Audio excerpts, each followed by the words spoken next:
Hi friends, welcome to my channel Snigdha వంటలు. ఈరోజు recipe వచ్చేసి బొబ్బట్లండి. పప్పు లేకుండా, పప్పు వేయకుండానే ఇలా టేస్టీగా అండ్ సాఫ్ట్గా అయితే బొబ్బట్లు చేసేసుకోవచ్చు. ఈ బొబ్బట్లు అయితే నేను రవ్వతో చేశానండి. చాలా బాగా వచ్చాయి. చూడండి ఎంత సాఫ్ట్గా వచ్చాయో. ఒక్కటి తినమంటే 4 తింటారండి, అంత టేస్టీగా ఉంటాయి ఈ బొబ్బట్లు మాత్రం. ఇలా అప్పటికప్పుడే పప్పు నానబెట్టేయకుండా ఇలా రవ్వతో అయితే బొబ్బట్లు చేసేయండి. ఇంట్లో అందరికీ ఇవే నచ్చేస్తాయండి, అంత టేస్టీగా ఉంటాయి ఈ బొబ్బట్లు మాత్రం. రెసిపీలోకి అయితే వెళ్ళిపోదాం. ఇప్పుడు ఒక గిన్నె తీసేసుకొని ఒక కప్పు వరకు మైదా పిండిని తీసేసుకోవాలి. మీరు మైదా ప్లేస్లో గోధుమ పిండి కూడా వాడుకోవచ్చండి. నేనైతే మైదా పిండితో చేస్తున్నాను. ఇప్పుడు ఇందులోనే చిటికెడంతా పసుపునైతే వేసేసుకోవాలి. ఇలా పసుపు వేసేసుకున్న తర్వాత 1 టీ స్పూన్ వరకు నెయ్యిని వేసేసుకోండి.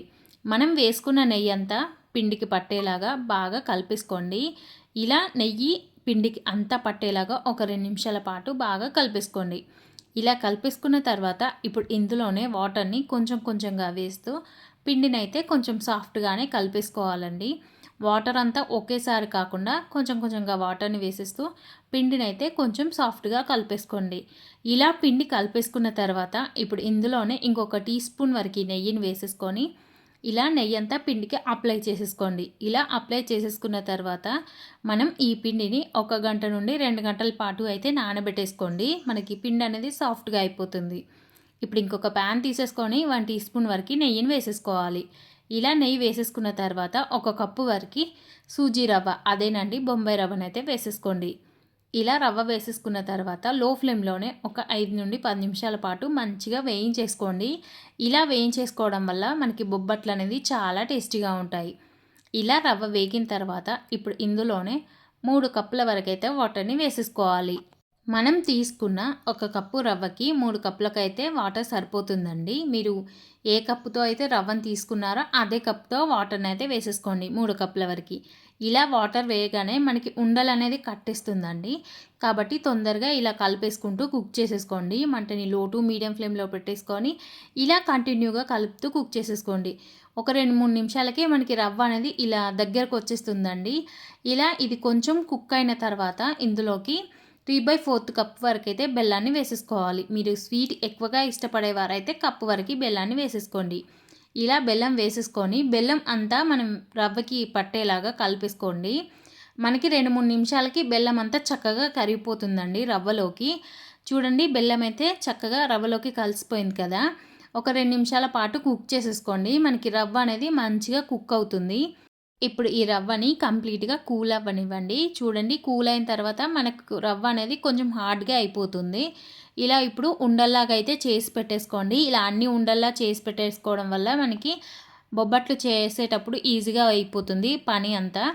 ఇలా మీకు నచ్చిన సైజులో మీకు బొబ్బట్లు ఎంత పెద్దగా చిన్నగా చేసుకుంటారో దాన్ని బట్టి అయితే ఇలా ఉండల్ని చేసి అయితే పక్కకు పెట్టేసుకోండి. చేతికి కొంచెం ఆయిల్ని అప్లై చేసేసుకొని ఇలా ఉండల్లా అయితే చేసి పక్కకు పెట్టేసుకోవాలి. మనకి 2 గంటల పాటు పిండిని అయితే నానబెట్టేసుకున్నాం కదా. పిండి అయితే చాలా సాఫ్ట్గా నానిపోయి ఉంటుంది. చూడండి, పిండిని అయితే మళ్ళీ ఒక 2 నిమిషాల పాటు ఇలా బాగా కలిపేసుకోండి. మనకి పిండి అయితే చక్కగా నానిపోయింది కదా. ఇలా కలిపేసుకోవడం వల్ల బొబ్బట్లు అనేది చాలా సాఫ్ట్గా వస్తాయండి. మనకి పిండి అనేది సాగుతుంది, చేసేటప్పుడు ఈజీగా ఉంటుంది. ఇలా 2 నిమిషాలు కలిపేసుకోండి. ఇప్పుడు మనం ఏ కవర్ పై అయితే బొబ్బట్లు చేసుకుంటామో ఆ కవర్పై ఆయిల్ని అయితే వేసేసుకోండి. ఆయిల్ వేసి అంతా స్ప్రెడ్ చేసేసుకోవాలి.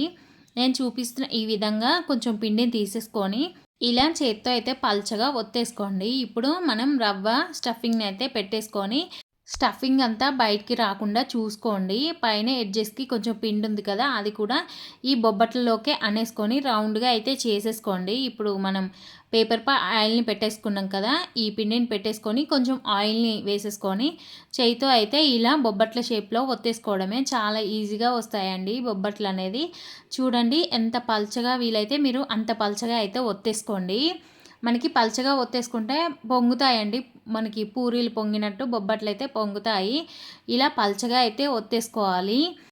ఇప్పుడు ప్యాన్ పెట్టేసుకొని కొంచెం ఆయిల్ని అయితే అప్లై చేసేసుకోండి. ఇలా ఆయిల్ అప్లై చేసేసుకున్న తర్వాత మనం చేసుకున్న బొబ్బట్లు అయితే వేసేసుకోవాలి.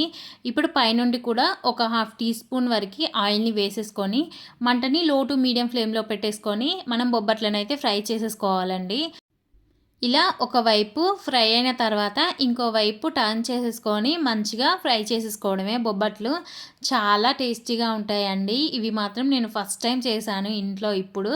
చాలా టేస్టీగా ఉన్నాయండి బొబ్బట్లు మాత్రం.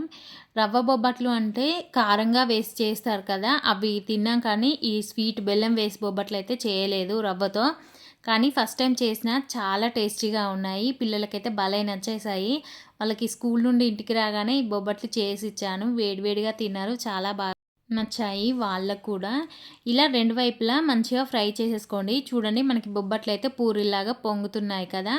ఇప్పుడు మిగతా బొబ్బట్లను కూడా ఇలాగే ఫ్రై చేసేసుకోవాలండి. ప్యాన్‌కి కొంచెం ఆయిల్‌ని అప్లై చేసేసుకొని మనం చేసుకున్న బొబ్బట్లనైతే వేసేసుకోండి. ఎంత పలచగా వీలైతే అంత పలచగా ఒత్తేసుకోండి. మనకి రవ్వ వేసుకున్నాం కాబట్టి మనకి స్టఫింగ్ అయితే బయటికి రాదండి. మీరు ఎంత పలచగా ఒత్తేసుకున్న స్టఫింగ్ అయితే రాదు బయటికి. ఇప్పుడు ఆయిల్‌ని రెండు వైపులా వేసేసుకొని మంచిగా ఫ్రై చేసేసుకోండి ఈ బొబ్బట్లని. చూడండి బొబ్బట్లయితే చక్కగా పొంగుతున్నాయి కదా! ఇప్పుడు ఆషాఢం కదండీ! గోరింటాకు ప్రతి ఒక్కరూ పెట్టుకుంటారు. గోరింటాకు స్టోరీ ఎవరికైనా తెలుసుంటే కింద కామెంట్‌లో అయితే మెన్షన్ చేసేయండి. ఈ ఆషాఢంలో గోరింటాకు ఎందుకు పెట్టుకుంటారనేసి.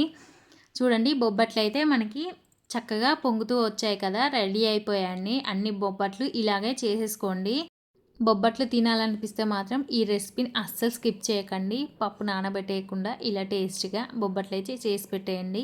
ఇంట్లో అందరికీ ఇవే బొబ్బట్లు నచ్చేస్తాయి. ఈ వీడియో నచ్చితే లైక్ చేయండి, షేర్ చేయండి. అలాగే నా ఛానల్‌ని సబ్స్క్రైబ్ చేయండి. Thank you for watching Snigdha వంటలు.